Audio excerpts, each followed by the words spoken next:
প্রিয় দর্শক, আসসালামু আলাইকুম। আপনারা সবাই কেমন আছেন? আশা করছি আপনারা সবাই ভালো আছেন। আজকে আপনাদের মাঝে আরও একটি নতুন ভিডিও নিয়ে হাজির হয়েছি। আপনারা অবশ্যই এই ভিডিওটি শেষ পর্যন্ত দেখবেন। আজকে আমরা আপনাদেরকে এমন কিছু সেন্টেন্স শেখাবো যে এই সেন্টেন্সগুলো কিন্তু আমরা বিভিন্ন সময় আমাদের কথাবার্তায় আমরা ব্যবহার করে থাকি। যেমন, what are your future plan? তোমার ভবিষ্যৎ পরিকল্পনা কি?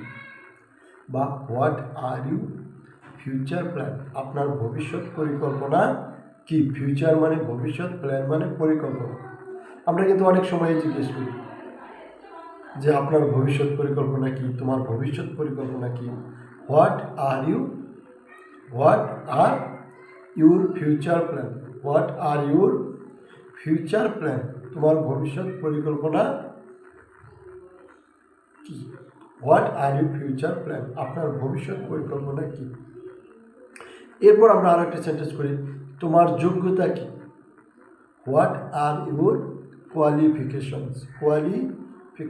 তোমার যোগ্যতা কি? What are your qualification? What are your qualifications? তোমার যোগ্যতা কি? What are your qualifications? আপনার যোগ্যতা কি? What are your qualification?